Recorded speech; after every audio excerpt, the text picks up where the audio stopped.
but there is a need, that there is that opportunity for males to be educated as well.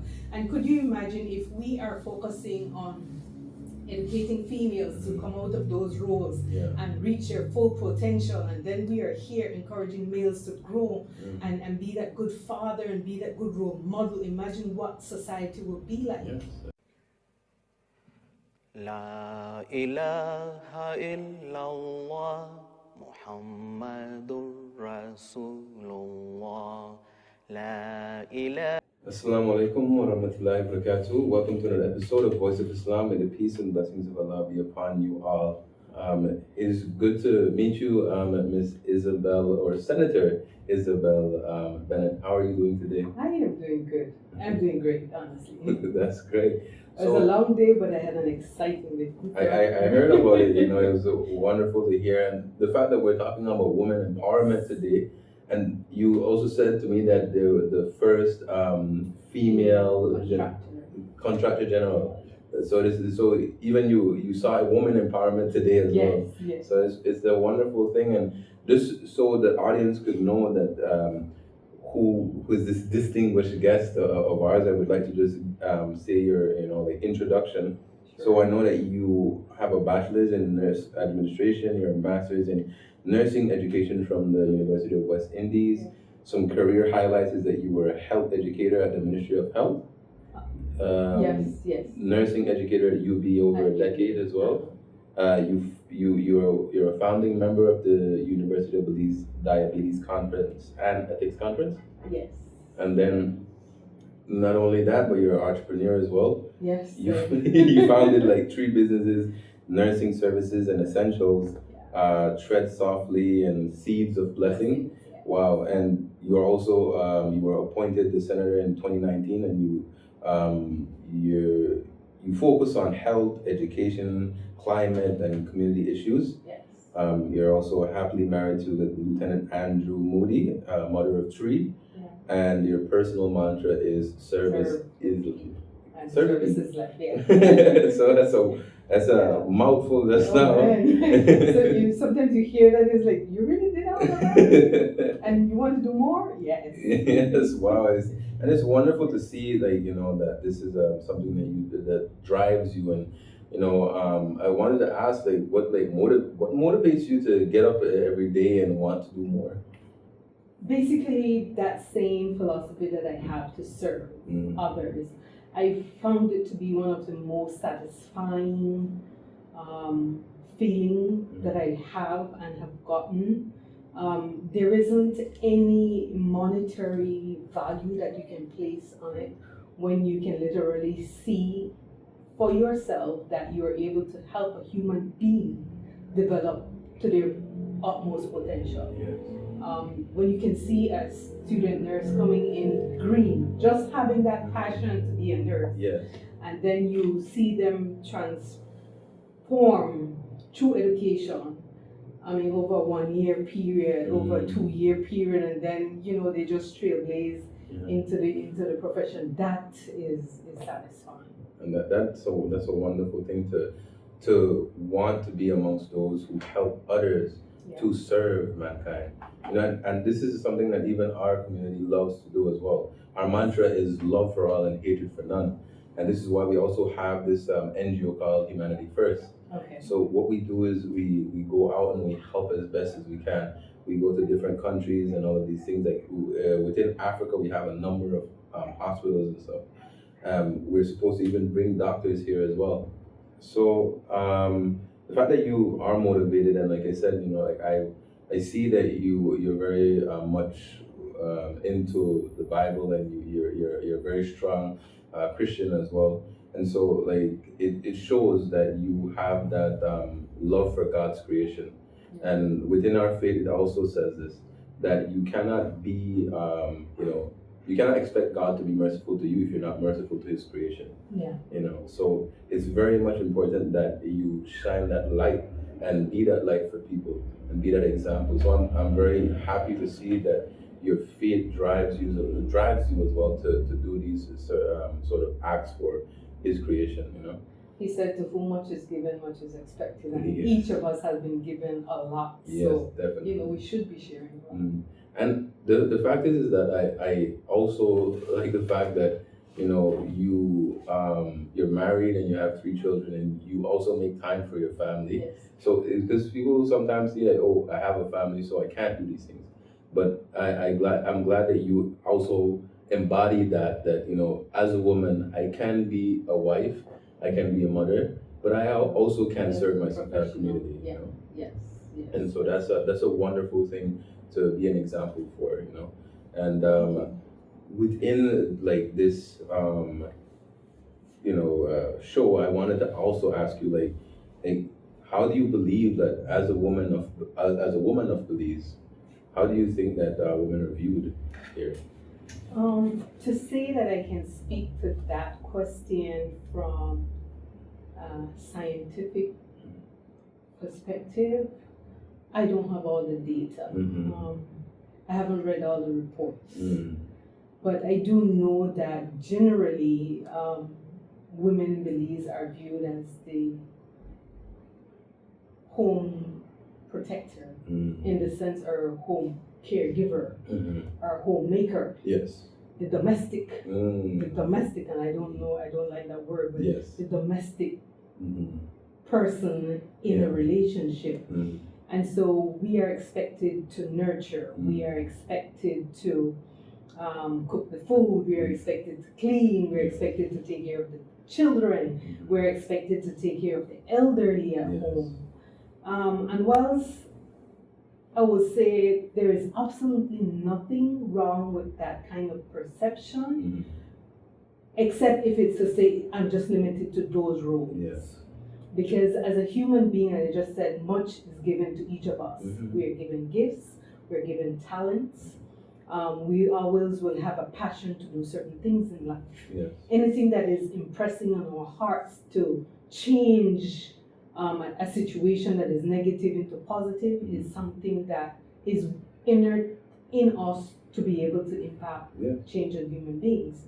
So I can do all of that nice stuff, because those are really good stuff to be able to do for family, but don't restrict me to that. Yes. And one of the That's not the cultural only thing you things, can do. yes, I am a human being, I'm an intelligent person, I'm a social being, so I network with other persons as well, for me to grow as well, right? So when you just try to label me to those roles, that becomes suffocating for a woman. And at times, we actually accept it. And we don't reach out to be able to reach our full potential, to be able to really achieve the purpose that we came here to do. Yes. Right? And I agree. The thing is that, like, for example, and I'm glad that you said that it's an important role to have. There's no downplaying it. Like a man could never be a mother, because that is something that I've always seen myself to be like, I don't know how they do it. But to just say that they're only that's not true. Because even the founder of our religion, Islam, his name is the Prophet Muhammad, peace be upon him. His wife was a businesswoman, right? So she was very wealthy, right? And he was 25 years old when she was 40 years old and they got married. So he actually worked for her before. And she said that this person is very good at what he does. I like him. Let me ask if he would like to get married. And also, just so you know, in history, the first university that was founded by a Muslim woman. Interesting. Right? Yeah. So her name is Fatima Al-Fitri. And it was founded in 1859 AD in Fez, Morocco. Okay. Yes, so it was named Al-Qarawiyyin. So she used her inheritance because within Islam, it was established that women should vote, they should have inheritance, they should be the people that would be able to speak as well. Like, for example, within our community, there's a whole faction of women that we the men, we don't mess with what they do. Okay. So they're their own. Like, we have a woman president, and so they take care of all things women. Because as a man, I can't tell a woman this is what you're supposed to do. Only you can understand your own person. True. So this is why it's very important that we believe that women must be educated. That's a very, Yes, very, very. very important thing. Yeah. That women are educated, and it is said that if a father helps with the education of their daughter, then they earn paradise. Yeah. I like the sound of that. Yes. And on that point too, in our context, our cultural context, historically and to a certain extent even now, Mhm. the males were the children that was Mhm. actually pushed in school, and the girls were asked to remain at home to do the cooking, to do the laundry, etc. That has changed dramatically, because if you look at the population in schools now, Yeah. you have a lot more girls than boys. Yes. And then when you look at the prison, there's a Mhm. large discrepancy. So you kind of understand that there may be correlation Mhm. between, the fact that there has been an increase in girls, Yes.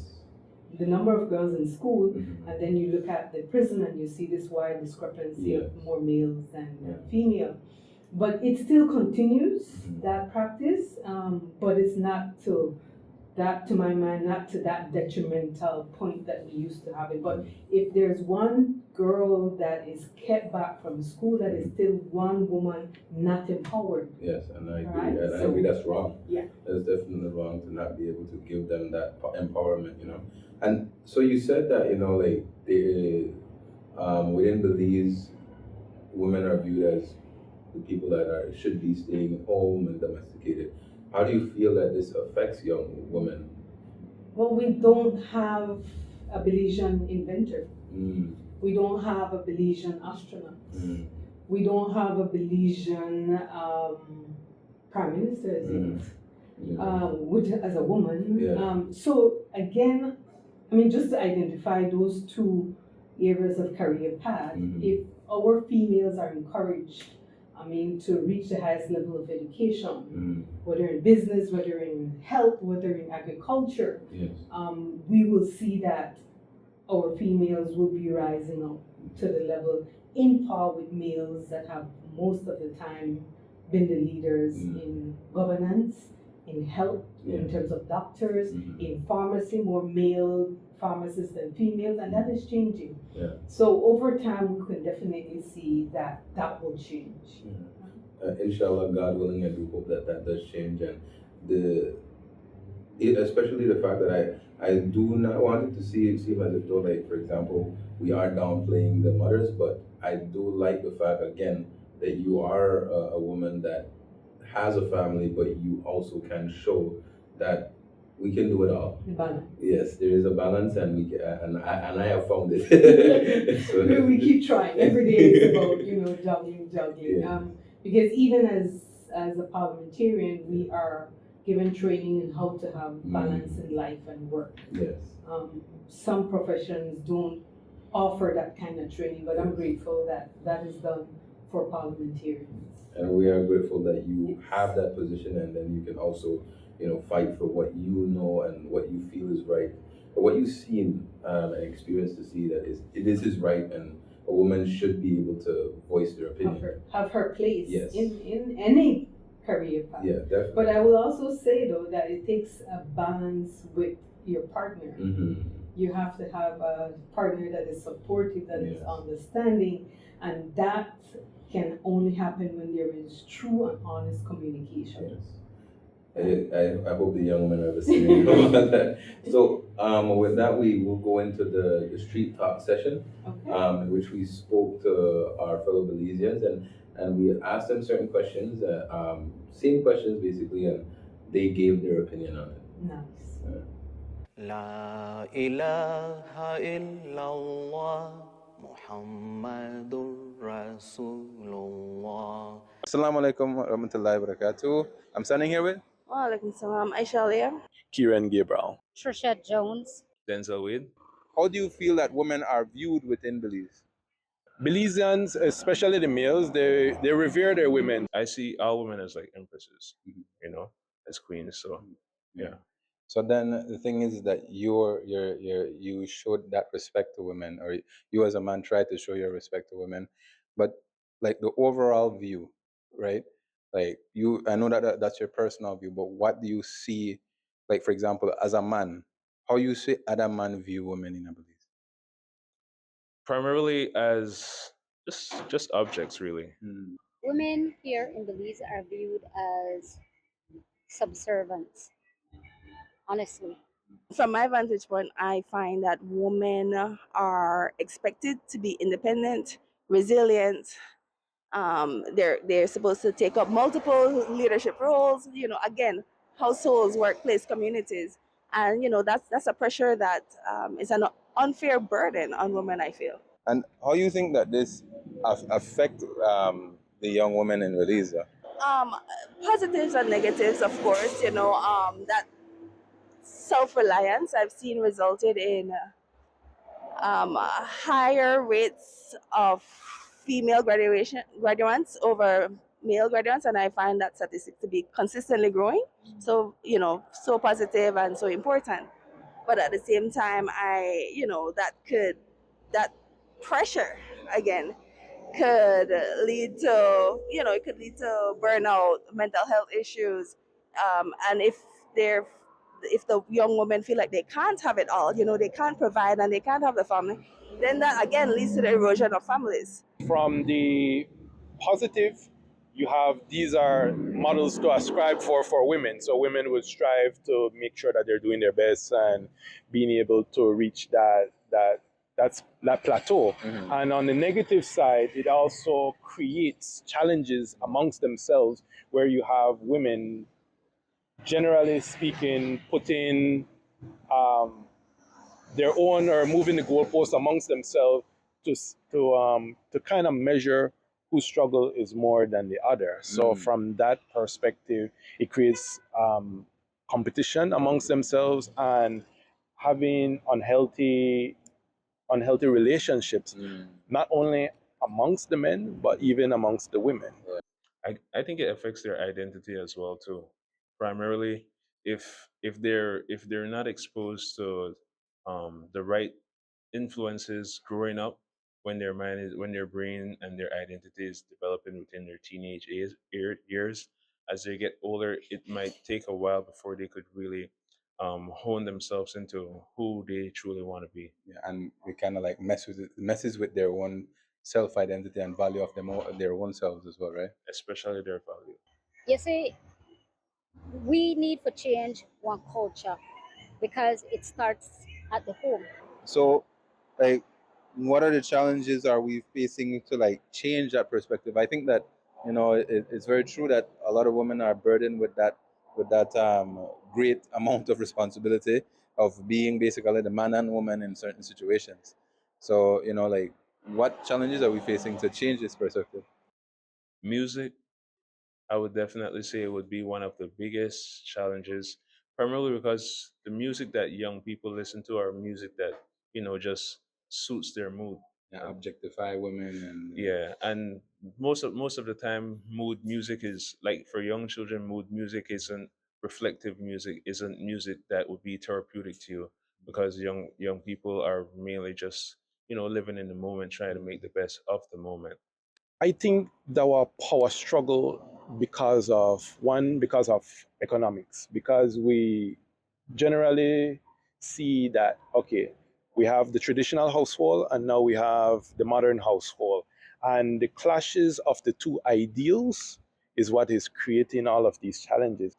Again, I just feel like it's that respect for what a man can contribute. Of course, again, women need their spaces to grow and lead, but equally important, men need to take up active roles in societies, and that they need to take pride in what a man is and what a man offers, and again, and women as well, we need to also acknowledge that and accept that. I appreciate that. It's a wonderful conversation, and I hope that you have a good day. Assalamu alaikum. So that was the street talk, and these were like normal Belizeans, and they're just talking about their experience and stuff. And so I just wanted to know like what you felt like based on your opinion, like maybe it highlighted something that you wanted to speak about. Yes, very much. One of the ladies mentioned that it's homegrown. The labels that we get as women in Belize, how we're treated, is actually nurtured at home to a large extent, which therefore gives you the wider societal perspective. Yeah. And then I hear the young men, one of the young men speaking to the fact that we can use music, Yes. which is always Yeah. always one of the things or strategies that we can use to educate through music, to change the attitude, to change the mindset, so that women can be revered, Yes. as what one of the I agree. interviewers said. I agree that it's a in regards to like music, it kind of like pushes objectifying women rather than actually just like empowering women. You know, like there's many different female artists that you know have said some wonderful things, and we even within our community there's women that make poetry that's wonderfully beautiful, just praising God Almighty. Yeah. And so these are things that, you know, like I feel that, you know, being within the society, the lack of seeing that, all right, I can do it, you know, and highlighting that. I think that it's not that there's a lack of people doing it. I feel like there's a lack of people being highlighted about it. You know, like for example, you know, you're doing a lot, and I'm sure that you've met many female colleagues that are doing a lot, you know, and you know, like I didn't even know as a Belizean, we had the first female general contractor. Like I didn't know that until you told me. Yeah. You know, and these things should be highlighted within our society. That, you know, women are doing things. They can do it all, and we should show that. All right, young women, see this woman did this. Yeah. You can do it too. Yeah, but just to go back on the point there about the music, I remember being in a taxi one day, and the taxi man said to me, he said, you know, nurse, that was his name for me. He said, nurse, you know, back in the days they used to make music to make you fall in love.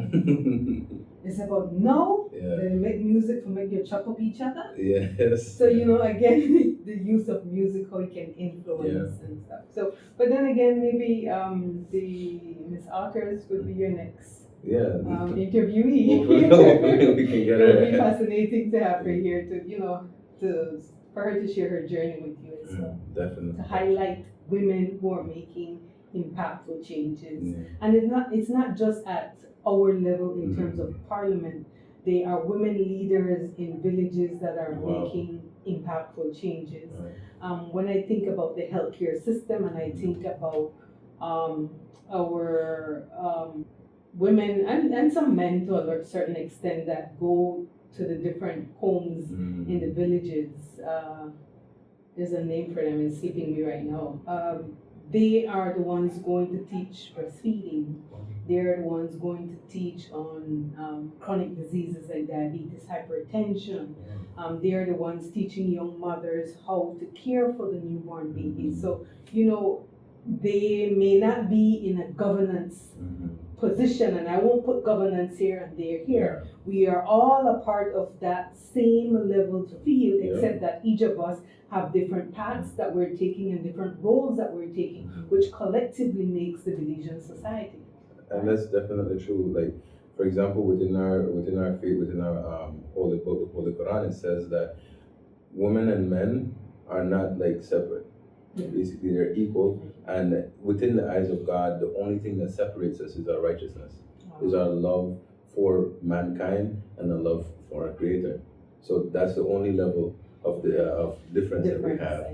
You know, so this is a wonderful thing, and this kind of like pushes us into like initiatives. Like, do you know of any initiative that is happening right now, or even maybe you're a part of that does maybe like work towards like trying to empower women? Oh, I just had a session yesterday, on Sunday in Dangrida. It's organized by Mrs. Desiree Queen. She established an organization for women by women. Wow. And that organization has been going strong for the past 2 or 3 years, if I can remember correctly. There's a rite of passage, if I could call it that, where women are taught to be self-aware.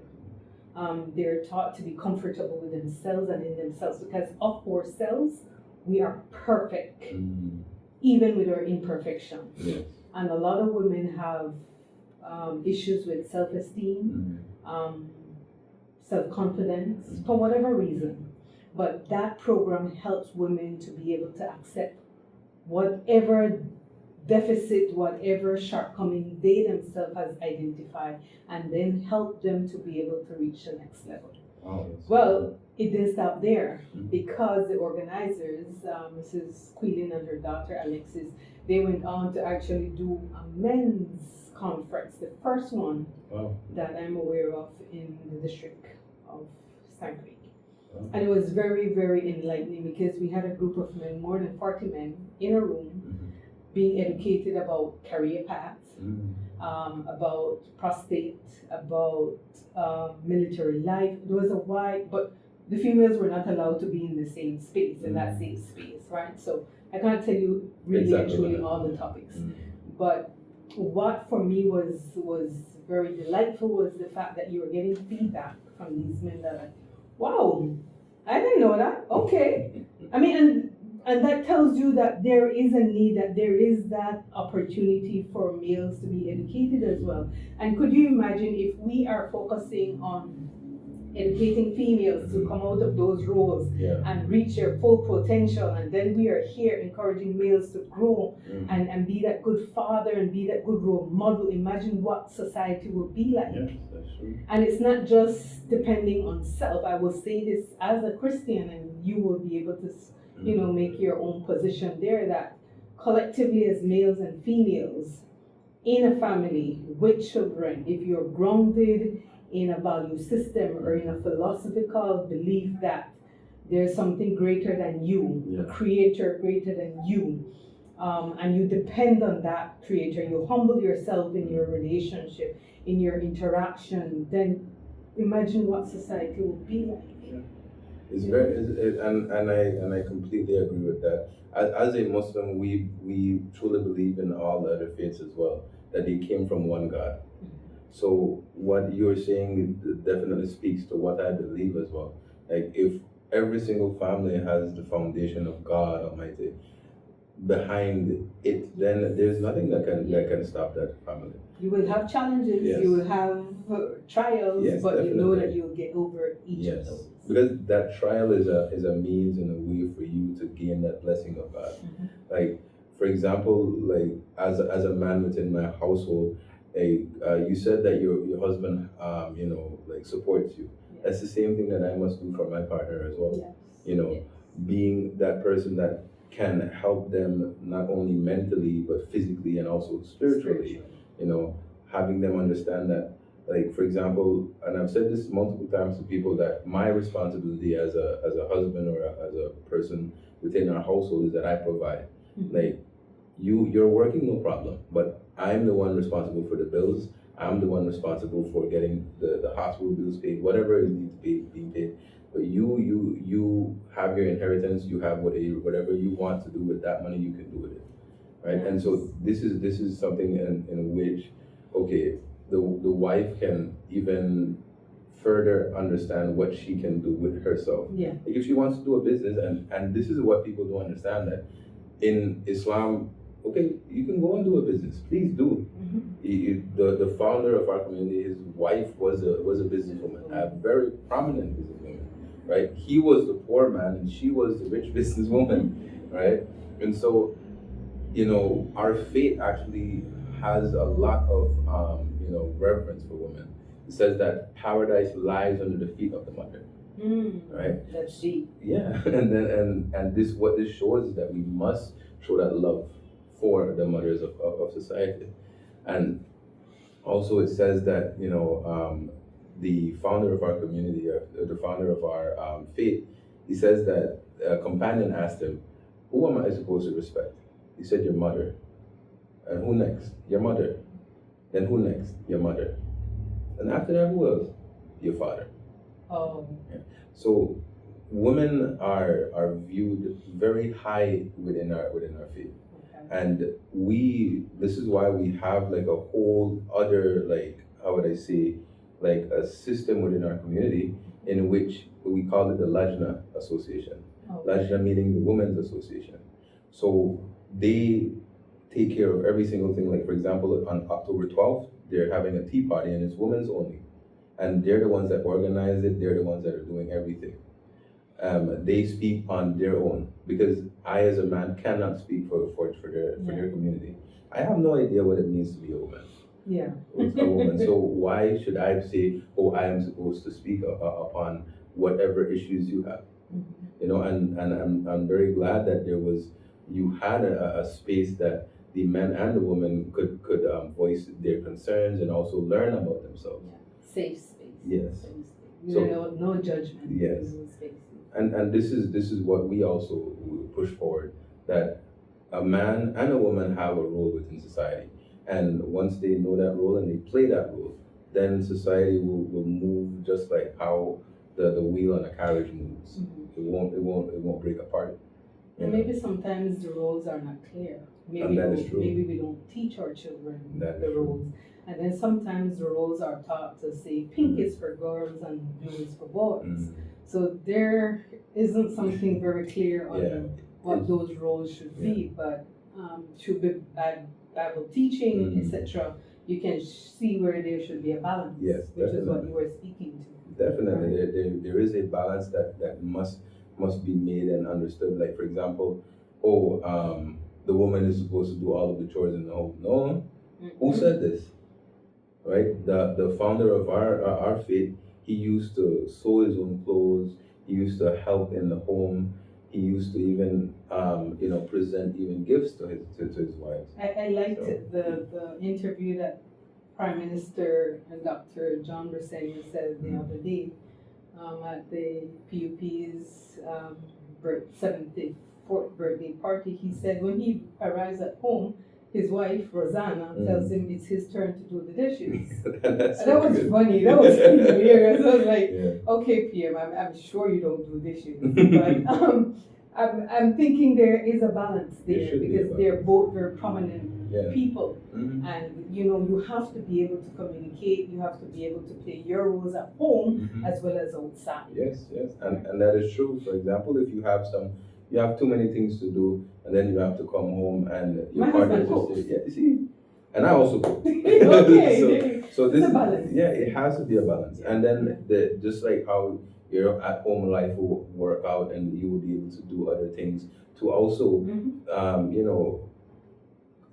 would I say, like you have found your calling, and you feel as though your soul is complete by being able to do this, and your partner is helping you with that. And to grow. Yes. That help so I don't feel suffocated in my marriage, and he's not the one getting the higher levels of education and moving up the career path, and I'm here taking care of the babies, cooking his food, pressing for him. No, I have a life purpose as well, besides, taking care of our children. Yes. And it's true that it must be a balance, and I agree with that. So with that being said, I would be able to speak with you for all night. I would tell you, but you did speak on the initiatives. But what would be your long-term wish for like basically the future of women in Belize? It will be definitely more education for women, more education opportunities, and that has continued to evolve and increase at a very fast rate, faster than I had expected. Because we're looking at free education for a number of schools in the country, and that's an excellent initiative. That was part of what we refer to as Plan Belize under the People's United Party manifesto. Definitely having opportunities for them to have access to help, because a lot of the times women will sacrifice themselves because they want to take care of their children and not take care of their own health. And so because we're now having NHI going countrywide in a matter of time, women needs to know that they can have access to health care, right? Free health care. If you pay $2, that's a lot. Wow. All right? Yes, once you register with NHI. I can see too where, not just because of COVID, but COVID exaggerated the situation in a positive way. It was part of Plan Belize manifesto to have opportunities, more or increase opportunities for small businesses. There's a lot of that that happens. I could be a farmer and I could register and I could have an ID as a woman. Wow. It used to be just for the males. So now I am there registering to become a farmer, to learn all the trainings that I would need to be able to grow my own food, and whatever surplus I can actually sell and earn something for myself.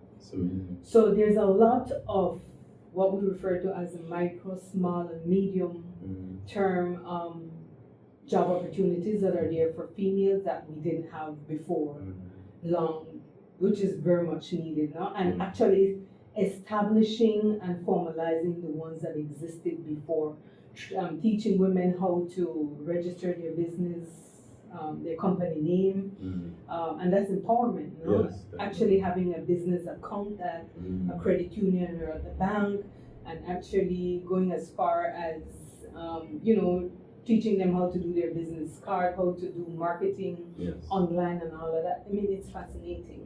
But I will tell you this, one of the areas that I would emphasize for women to get a really good handle on is in the digital world.